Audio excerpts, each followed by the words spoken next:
We're happy to have you, and I wanted you, even in the absence of Deborah Hickling Gordon, to assist myself and my listeners in understanding more clearly this national policy on entertainment and culture. You've seen, Clyde, the highs and the lows of the entertainment industry.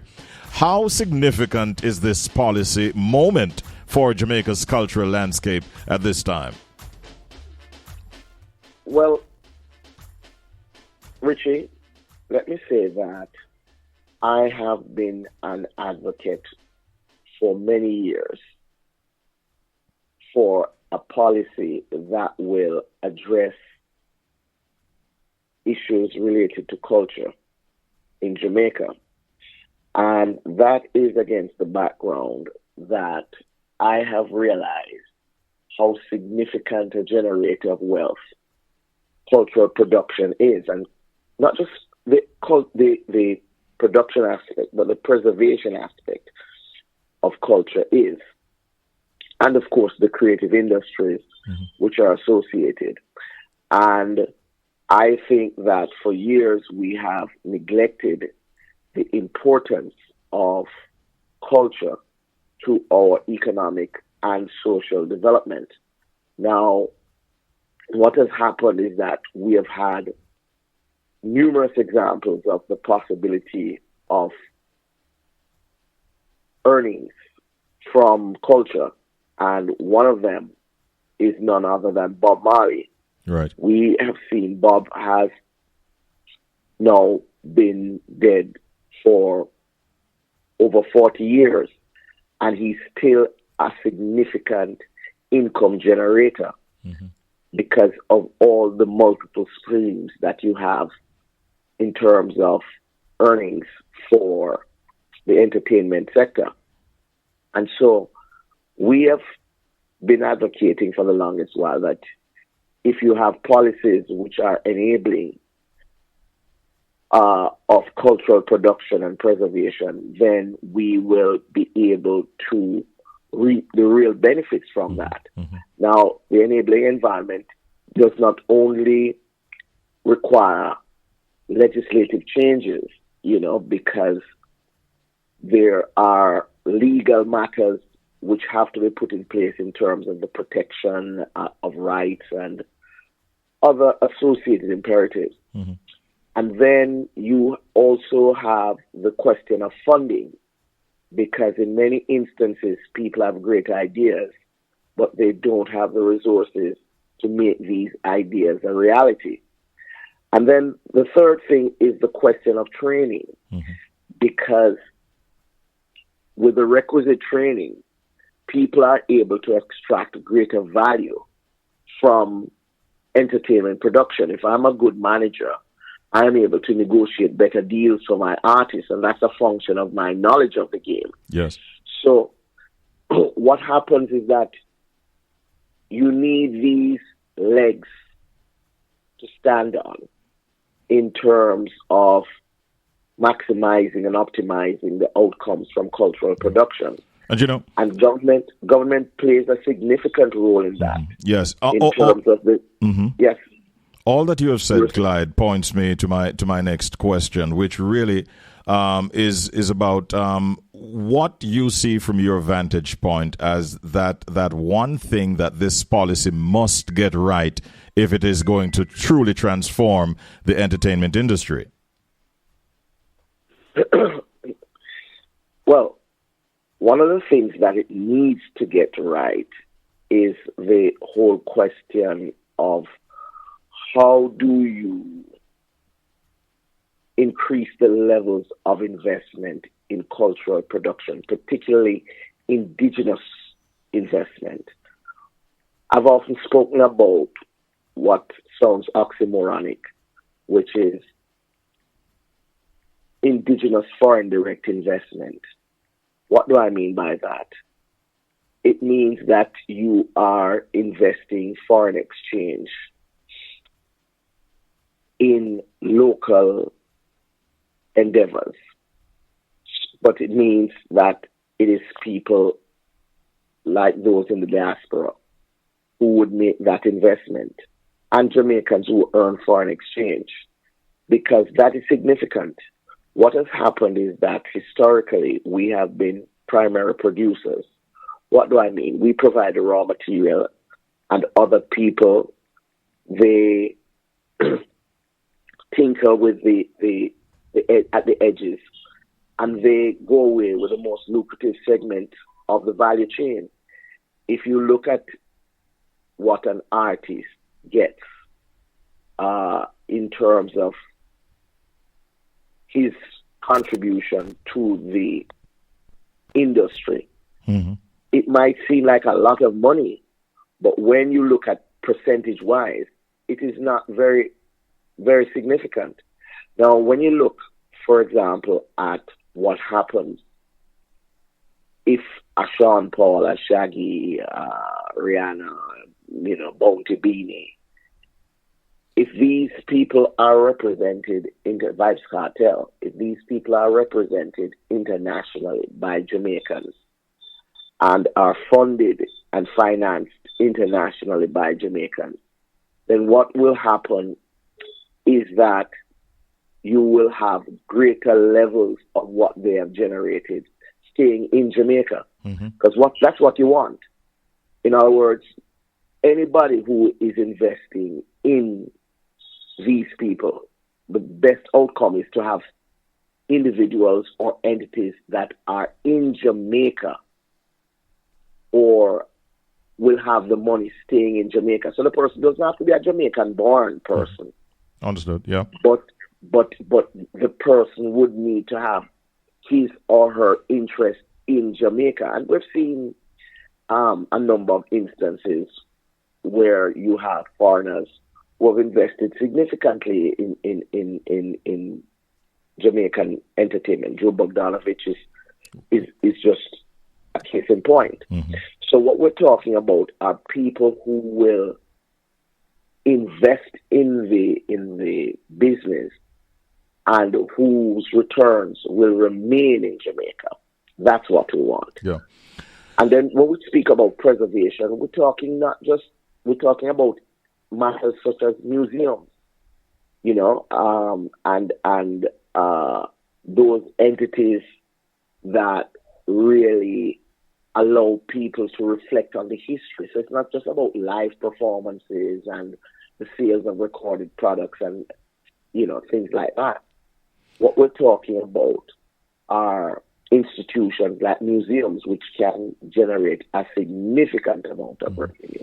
The policy itself, based on my reading, promises benefits and protections for entertainers. But let me ask you, Clyde, what would you say are some of the long-standing challenges that this could finally help address? All of these benefits and protections that are included in this policy document. Well, some of the things that are critical to the protection of players in the industry are, for example, the insurance scheme that has been spoken about. That is critical because many of the players in the industry, sometimes they fall on hard times during their latter years, despite the fact that many of them might have earned a decent and reasonable income during their active working years. But the fact is that some of them, for whatever reason, are unable to sustain themselves after a certain period in their life. And that is significant. The registration is significant. The whole question of funding modalities, because it is hard for you as a producer of cultural products to go to the bank and say, well, we are going to be needing a loan because we want to make some records or something of that nature. So how you classify and how you treat with collateral and how the kind of funding modalities that you're going to encourage is very, very important. So, I mean, we know, for example, bank loans are not the best way to really underwrite the business of most cultural production. You need maybe venture capital or other kinds of funding modalities. Sometimes you need straight up grants. Mm-hmm. So those are things that are critical. The whole area of measurement is one that has really challenged the entertainment sector because we don't have accurate numbers of the performance of the industry and of the players in the industry, which is important when you are seeking funding. Private sector entities are not going to be too bullish about supporting ventures and industries for which they don't have performance indicators. So that is a critical part of the matrix. Yeah. You know, you're going to need measurement, and you're going to need data to support any kind of claim you have about the importance of culture and the creative sector in economic development. And you're making some really solid points, Clyde. And I wonder, do you believe the industry stakeholders like yourself and others have been adequately consulted in crafting this green paper? And by extension, what more should be done to make it truly reflective of the sector's needs? Well, I was on a program yesterday with the minister. Mm-hmm. And one of the things that she has been saying is that this is a highly consultative process, and that before it becomes a white paper, this document will be circulated among various interest groups.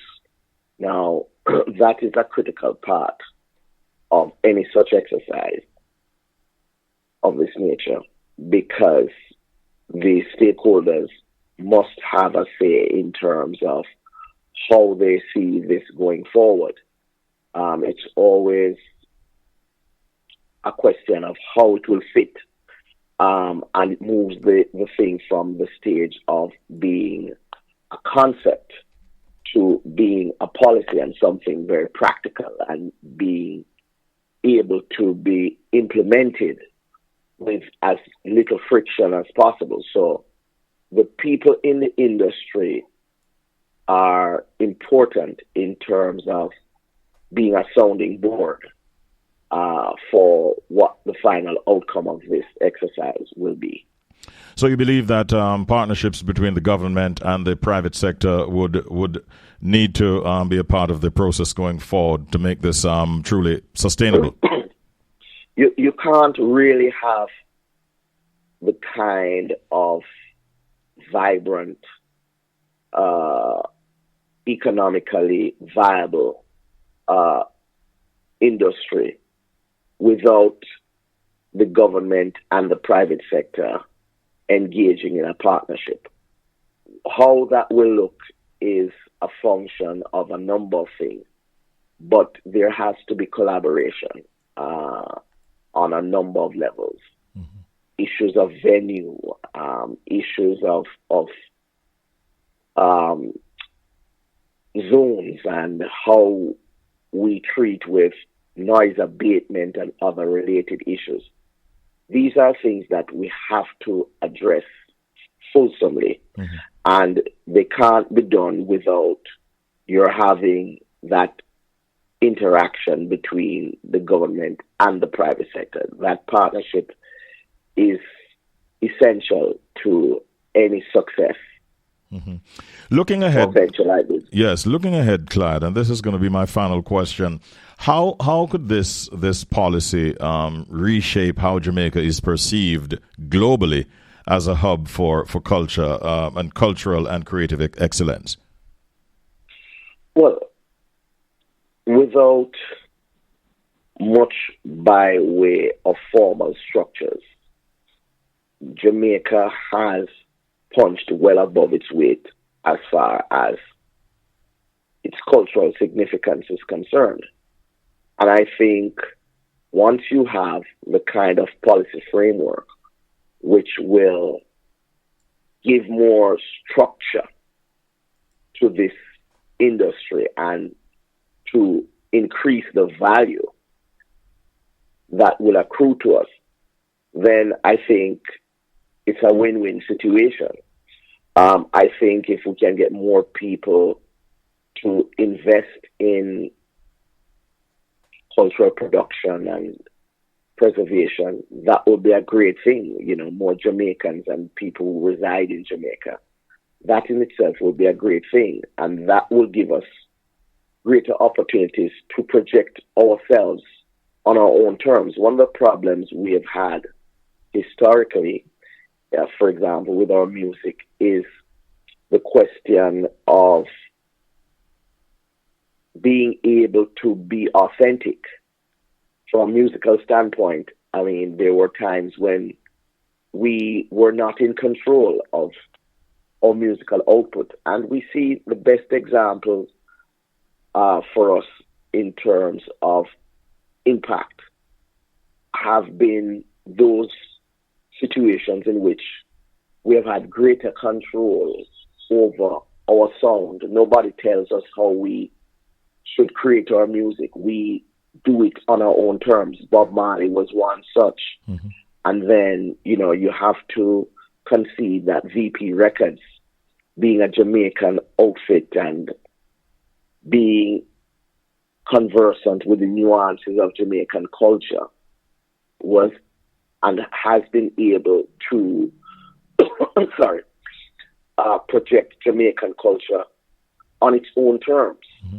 And that's important because foreigners are looking for authenticity. They're not looking for contrivance. They're not looking for sounds that are created to satisfy them. They want the genuine article. Absolutely. And you can do that when you are in control of your funding. Mm-hmm. So, I mean, these are imperatives that need to be satisfied. If you have more control over what you do and what you say and how you do it and how you say it. Yeah. I mean, the fact is that, contrary to conventional wisdom, you will earn more from your expressions. Clyde, you have given us a whole lot to chew on, to think about, and I know that you've made some very, very solid points this morning in this discussion.